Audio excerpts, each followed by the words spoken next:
warahmatullahi wabarakatuh. Waalaikumsalam warahmatullahi wabarakatuh. Selamat siang semuanya. Siang. Terima kasih kepada SKI ya. Nah, pertemuan kemarin kan kita sudah membahas tentang khalifah yang pertama, yaitu Abu Bakar. Dan sekarang kita akan melanjutkan khalifah yang kedua, yaitu tentang Umar bin Khattab.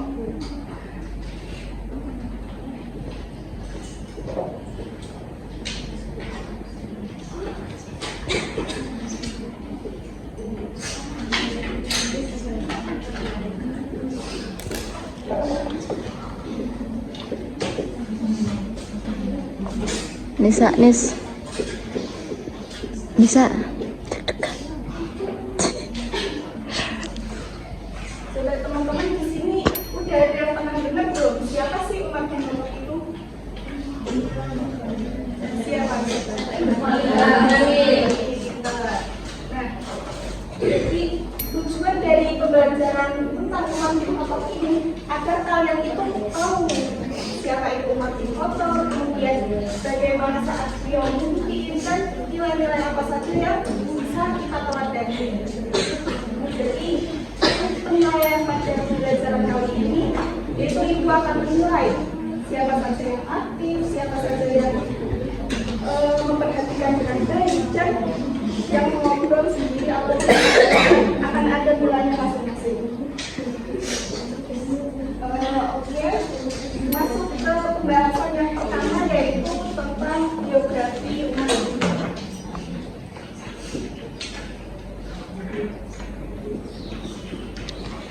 Jadi Umar bin Khattab ini lahir setelah 19 tahun gajah. Ada yang pernah dengar nggak tahun gajah itu apa?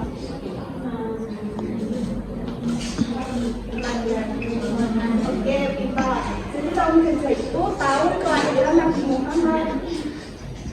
Nah, Umar bin Khattab ini lahir 13 tahun setelah Nabi Muhammad lahir, yaitu pada tahun 583 Masehi. Coba menurut kalian pemimpin yang baik itu yang seperti apa?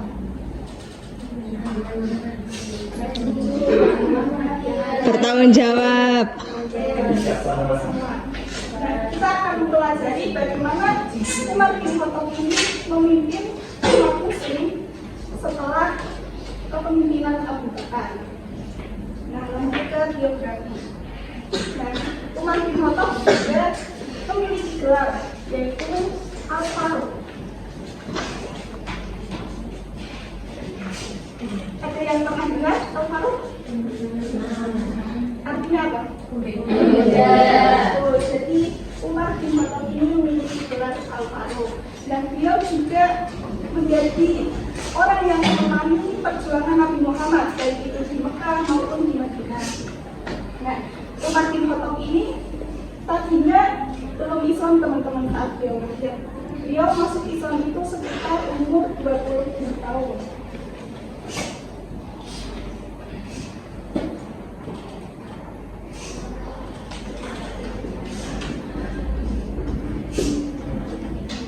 Nah, setelah masuk Islam, beliau juga mendapatkan amanah untuk memimpin umat Islam kurang lebih selama 10 tahun.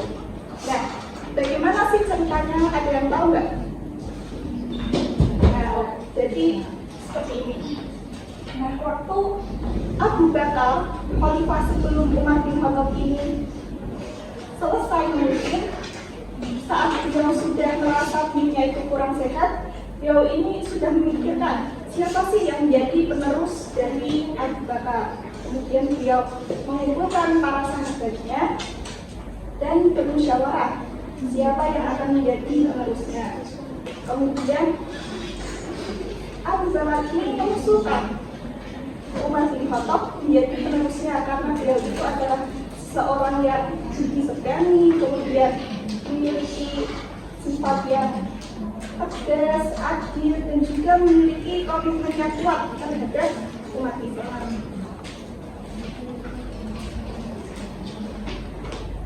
Nah, selanjutnya setelah dimusyawarahkan tersebut, dan disepakati bahwa Umar bin Khattab ini menjadi khalifah setelah Abu Bakar. Nah, Abu Bakar ini mengumumkan kepada seluruh umat Islam bahwa yang akan menjadi pemimpin setelah Abu Bakar adalah Umar bin Khattab.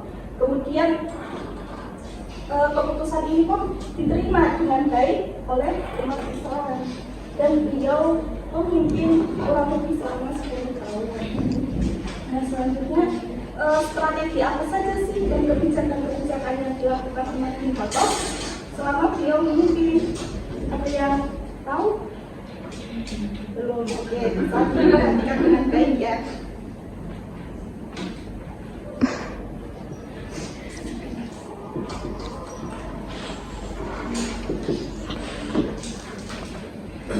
Yang pertama itu beliau melakukan pemberlakuan ijtihad. Teman-teman ada yang pernah dengar nggak apa itu ijtihad? Ijtihad berjalan apa? Lalu Ya. Dan ijtihad ini adalah upaya menemukan hukum-hukum Islam yang tidak ada di dalam Al-Quran. Atau tempat disebut dengan hukum ketiga setelah Al-Quran dan juga hadis.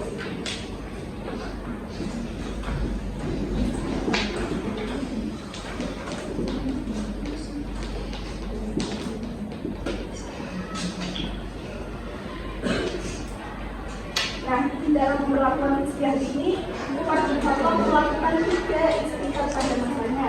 Yang pertama itu adalah tidak memperlakukan hukuman potongan kepada pencuri jika pencuri tersebut mencuri karena untuk menghindari dirinya dari kelaparan. Ya, jadi kalau seseorang mencuri agar dirinya tidak kelaparan itu tidak harus dipotong tangannya.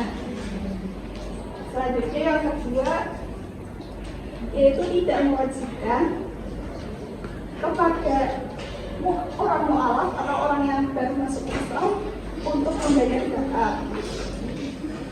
Dan yang ketiga itu tidak memperlakukan hukum mut'ah atau nikah kontrak. Jadi dulu Islam itu diperbolehkan untuk nikah kontrak. Nah, setelah masanya Umar bin Khattab memimpin diadakan nikah, kemudian tidak diperbolehkan untuk nikah kontrak atau nikah kontrak. Yang kebijakan yang kedua yaitu ada pembuatan kaleng Indonesia.